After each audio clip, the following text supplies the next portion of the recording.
Hi everyone, welcome to Cheltenham Chat episode 19. On today's episode we'll go through a few runners from last week. The prep runs are nearly all finished now, and so there's not really many horses to pick up on. So in the episode we'll go through those. We'll talk about my intentions for videos prior to the festival and during the festival.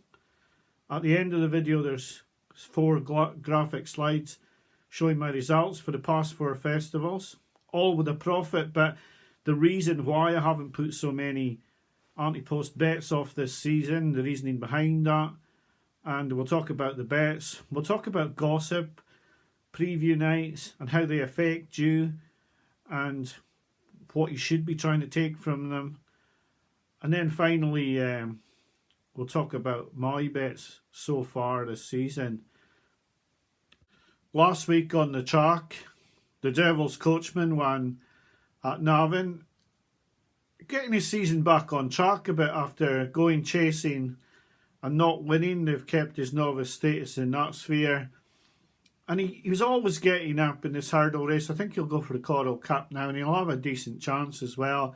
He had good form novice hurdling last season. And he'll go to the Coral Cup with a decent chance, I would think. I was disappointed in the 10 up novice chase that Runwell Fred didn't run, because I was quite keen to see him have a hard race, and Gordon Elliott rightly pulled him out. If he's going to win a National Hunt chase, then I don't think running 3 weeks before it was going to be a good prep.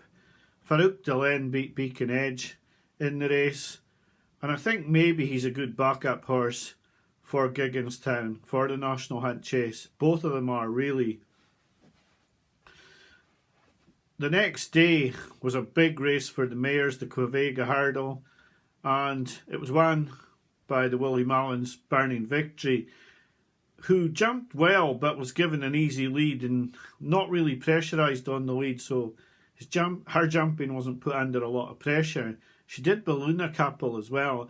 I always felt she was the biggest danger to Tell Me Something Girl, and so I suppose I was a little bit underwhelmed by her finishing effort.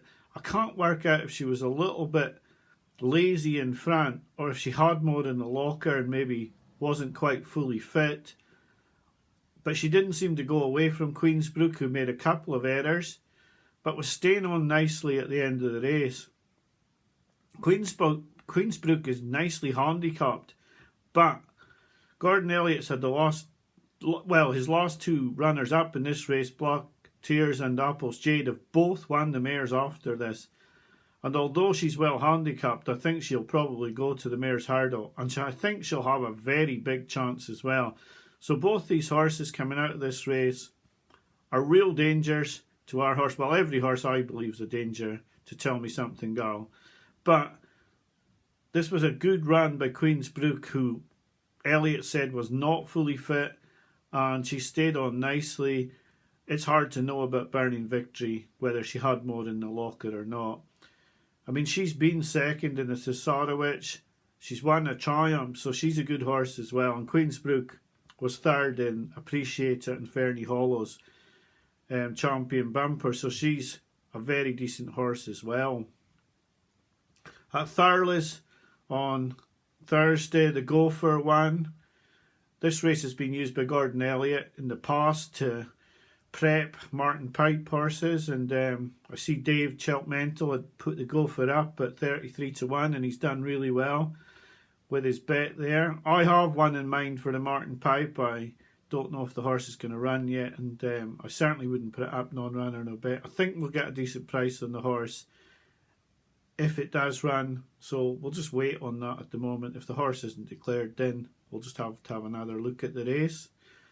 On Saturday, it really wasn't a big race day with Cheltenham in mind. I know a lot of people will think that the Adonis and the Dovecot would bring up horses that could go to the Cheltenham Festival. I don't think we saw a Cheltenham winner on Saturday. There were good performances.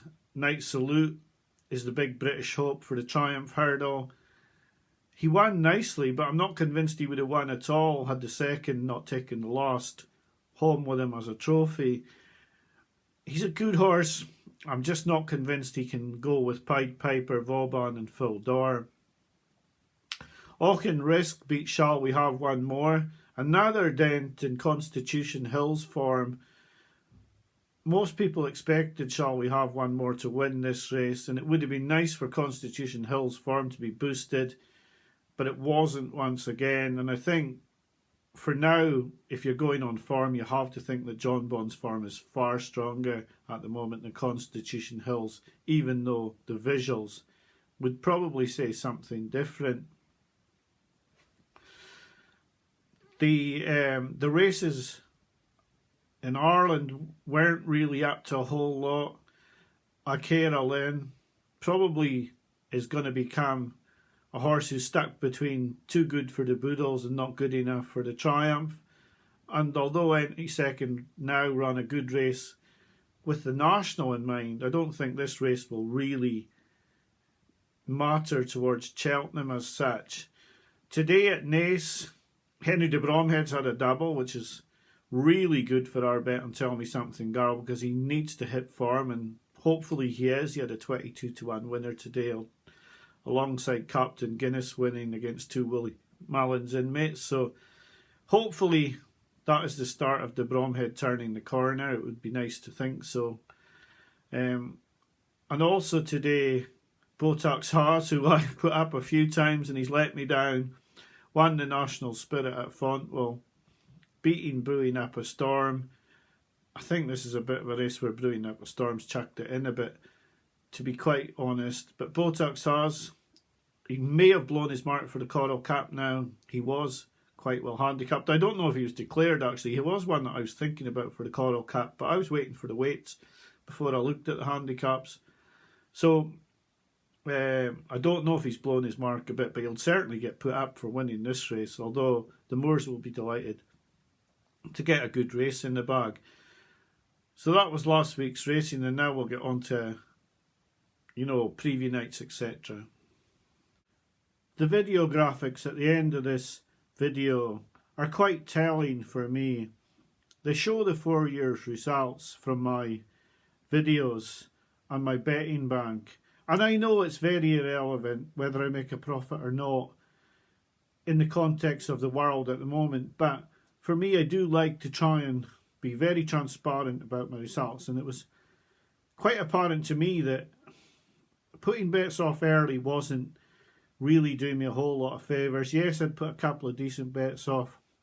Honeysuckle winning the mares was a good bet. Kilcrat was a good bet for the bumper at 14-1. But in the main, most of them were poor. Most of the winners you can see were put up in the final 3 weeks before the festival or on the day of race. And so those slides show a profit which has been dwindling in the past 2 seasons. And although it's a profit, I want to do better. Now, there are no guarantees. I could lose the whole bank by doing it this way this season. But this is the way I prefer to do it. And those slides at the end will show my results for each season. 147 profit, then 870 profit, then 12 profit, and then 15 profit. So nothing to write home about in the past 2 seasons, but still a profit. And if we're breaking even, we're doing all right. This is a really difficult time before the festival now. Preview nights are starting, stable tours are starting, and there's so many podcasts and videos to look out for. And you have to be very careful. You have to have your own selections in mind. You have to hold your nerve when you hear other people talking about horses and making a great case. And they may change your mind. But if you're going to change your mind on a horse, you have to be absolutely sure that the case being made by the other person is one that you really want to stick with. Because there's nothing worse than watching the race at Cheltenham and seeing your own selection bolting in and you've backed a horse that someone else put up. That's why I always say it should always be your own choice, whether you back horses put up by me, put up by any other podcast or video, or whether you back the horse you fancy yourself.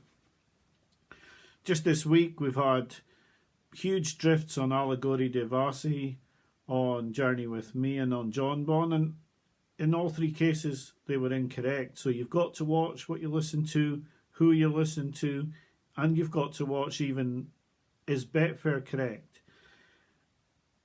With regards to horses who are in different races, the world and its wife went crazy on Twitter about Galopin des Champs just because Willie Mullins said it was going to the Turners.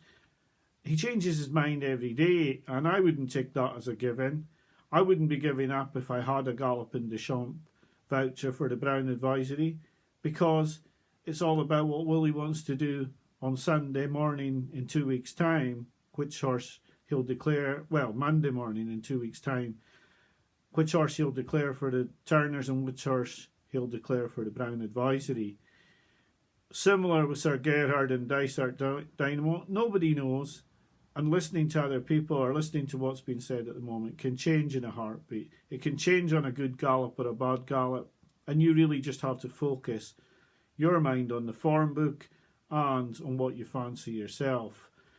It is difficult. I watch all the videos, and I'll listen to all the podcasts, and I watch the preview nights, and I just try not to be swayed. I put all those into the mix with my own ideas, and I try to come up with the best solutions. A lot of videos now will be trying to put up all their final selections as they'll be attending the festival. I won't be attending, so I'll be putting my videos up either the night before with bets, if I have any bets, and hopefully that way I can get as close to the proper selection, the one that I really feel comfortable with, and at the price I feel comfortable with. There have been bets that I maybe should have placed earlier in the season, but when I look back on the videos and other people asked me about bets I maybe could have put up, well, there are a lot, and in the main most of them would have been very, very poor.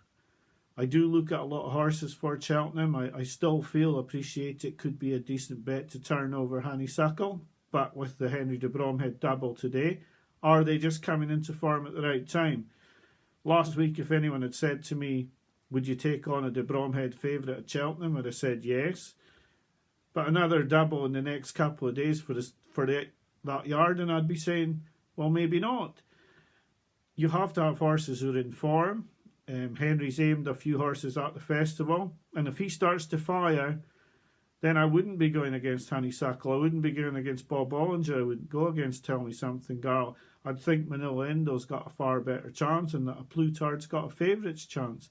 But if they start to run poorly, such as Manila Melody again, then you have to think differently. Willie Mullins and Gordon Elliott have both consistently been churning out winners, so you just got to expect that they will be in form and that their horses will be firing. There are angles that you can look at. I always feel that Gordon Elliott doesn't run his real graded chances at the Dublin Racing Festival, rightly or wrongly. I feel if they run at the Dublin Racing Festival, they're less likely to win a graded race at Cheltenham. That's why I was surprised Phil Dorr went there. But there's lots of angles to come up. I may do a couple of videos this week looking at the Mullins graded horses and the Elliott graded horses and how many winners I feel they will get in the graded races. It's impossible to tell at the moment with the handicaps. The handicap weights are out this week, so lots and lots of information with Cheltenham in mind, and it is a really exciting time with 2 weeks to go. But just be careful, because there's so much information out there now and so many videos and etc. to watch that it's impossible to keep up with it all, and you don't know what to believe and what not to believe. But believe in yourself and your own selections. So until next week and episode 20, I hope you have a good week. I may be on with another bet. I could be on with the videos on the Mullins and Elliott charges. But I'll wish you a good week. Thanks for watching, and bye for now.